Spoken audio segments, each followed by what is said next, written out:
Episode 2 of our hotly debated orchid care topics. When is the best time to repot?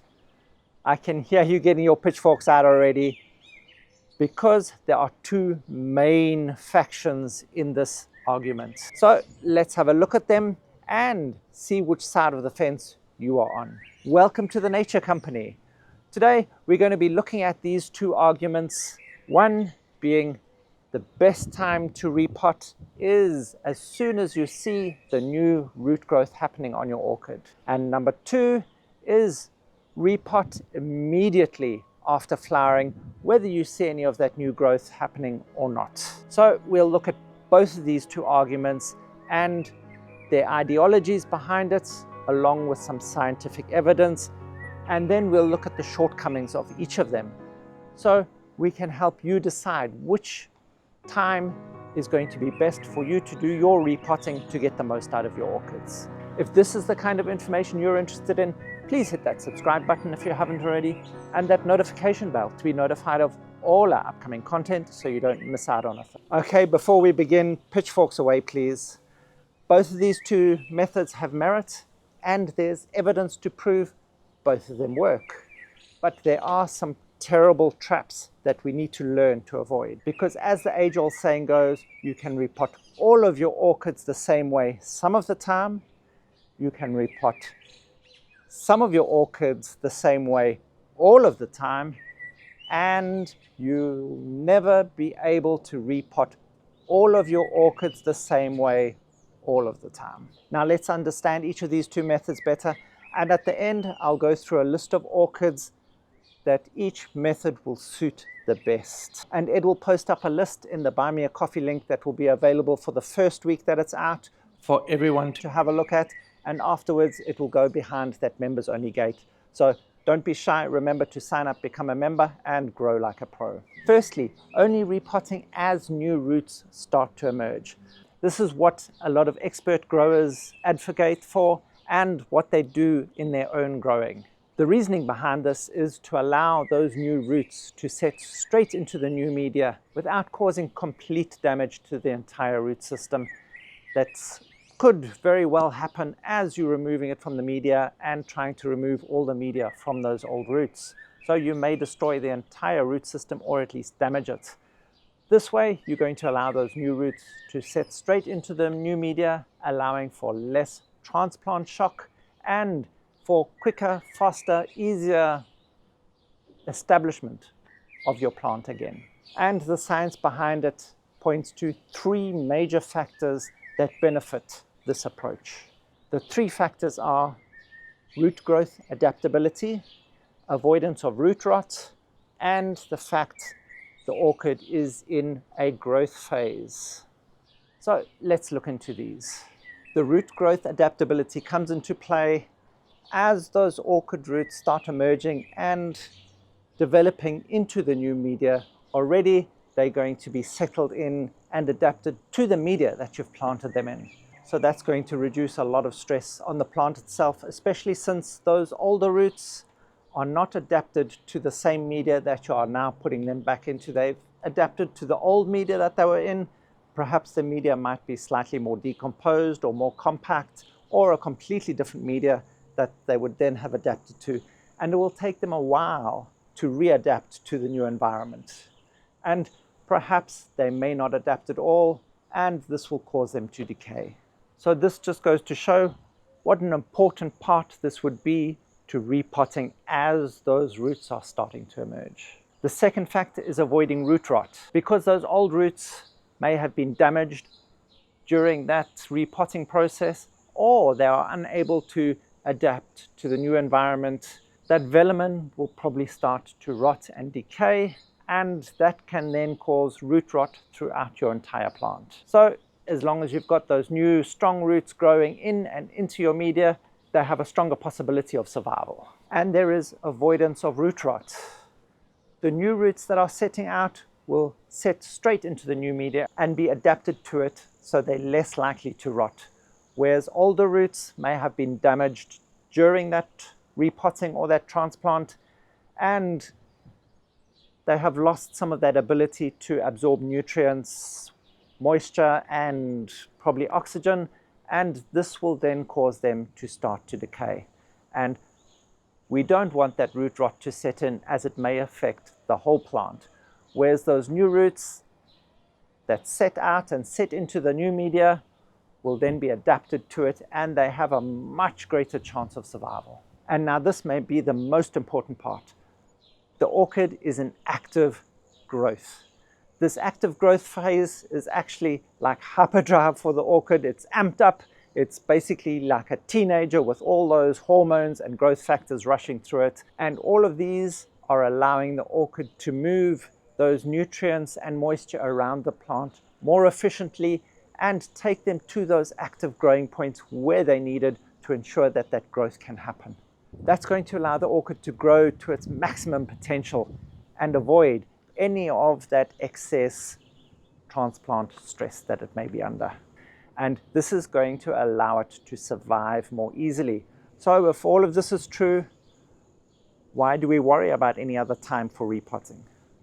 Well, just stop, wait and listen, and perhaps you'll rethink the whole situation. Now, repotting immediately after flowering, irrespective of whether you see that there's any new root growth or not, well, the growers that advocate for this suggest that the orchids go into a dormant phase after flowering. Well, if not dormancy, a sort of dormancy, or at least a rest period immediately after that flowering. And by working with them at this point, you'll cause much less transplant stress because they are in that rest phase. And then when by doing this, you've replanted your orchid up, and as soon as that new growth starts to happen, it's already in that new media and it can set in straight away without any problem, no fuss, no hassles. You don't have to worry about breaking off any of those root nubs or perhaps any of those small little budlets that are starting to pop up and open. And we all know with some of these orchids, they only have a limited supply of these. And if you break off all of the root nubs or auxiliary buds, there's no points left to grow and there's no further growth that your orchid can do. It just allows for a much more stress-free repotting. And the science says, yes, if you're not careful, you're going to be breaking off those root nubs and those lateral buds, especially if you've got fat fingers like mine. But honestly now, the orchids do go through a nutrient replenishment phase after flowering. That flowering has used up a lot of the nutrients that the plant has had stored up, and it has to find a way to replace them. And what this is now doing, it's providing a nice fresh clean media for you and a more aerated media that the orchids might find it easier to be able to absorb any of those nutrients and that oxygen and moisture needed for better growth and replenishment of the nutrients in the plant itself. And this is especially the case if the media is starting to decompose or compacting and the plant is struggling as it is. It will definitely need any advantage it can get at that point. There will also be a reduced chance of fungal and bacterial infections, especially again if your media is starting to decompose or compacting. Putting it into a nice fresh media, allowing for the air movement and everything, your orchid is going to be less likely to be attacked by fungus and bacteria. But not only that, in that phase just after flowering, when it's busy replenishing those nutrients, it may be more susceptible as it has all that extra stress on it. So if you're supplying it with a better environment where it is able to draw up those nutrients better and it's getting more aeration, you're going to be less likely to get any of those infections. And then of course the seasonal factors come into this, because a lot of orchids often go into some sort of dormancy post-flowering. It's at the end of the growing season and the flowers come and then the seasons change and the orchids go into dormancy. So this is a good point to be able to handle your orchid and cause it the least stress possible. These are what is being suggested as the factors for transplanting your orchid immediately after flowering, whether you see new growth or not. Now let's look at some of those orchids that are particularly going to prefer being transplanted as you start seeing those new root growths. You're going to be looking at cattleyas, vandanaceous plants such as Phalaenopsis and of course your vandas, oncidiums and hard cane dendrobiums. Those all particularly grow better if you transplant them when you see that new root growth starting to form. So orchids that like to be transplanted immediately after flowering are things like your cymbidiums. They do particularly well if you transplant directly after flowering. That way you're not going to upset the next season's flowering. And also they may not have started that first initial growth. So if you're having to remove any excess leaves or leaf sheaths in and around the plant, you're going to be less likely to break off those new buds that are just right underneath those leaf sheaths. And other orchids that prefer to be transplanted directly after flowering are things like your Paphiopedilums, your Miltoniopsis, and of course those soft cane dendrobiums. But always remember, when deciding on the timing of repotting of your orchids, the type of orchid is very important.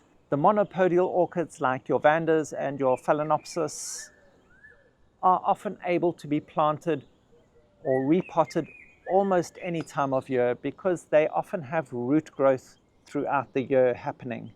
So it's often easier just to allow for that initial root growth to start, and then you can either snip off a top with your vandas and repot it. And as we know with Phalaenopsis, the best time to repot it is whenever you have time to repot them or that potting media is starting to decay.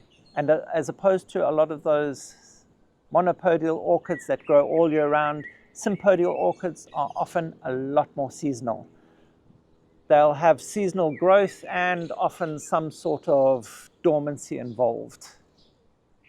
And so timing of your repotting of these is more important. And again, if your media is breaking down, repot at any time of the year. This is important. Don't let your media get to a point where it's actually going to rot your orchid. Rather, repot your orchid and give it the best fighting chance possible. Don't just leave it until you think it's going to be okay, because it might be too late. Rather do that as soon as you see that media has started to decay and the pH is going all wrong and yada, yada, yada, get it done. So with your orchids, remember, seasonal timing is probably going to be important for a lot of them. A lot of them repotting in that spring and early summer is going to be important because that's when they're in their active growth. There are some that you can repot in winter, those that can go dormant during those winter periods, but also be careful of that, because some that do go dormant don't necessarily want to be disturbed at that period. They want to wait until the new growth starts happening in spring. So hopefully now you're better equipped to be able to decide for yourself when to repot your orchid. If you have found any of this information helpful, please hit that like button, hit that subscribe button down below, and that notification bell, bing bong, to be notified of all our upcoming content so you don't miss out on a thing. Help us grow as we help your orchids grow.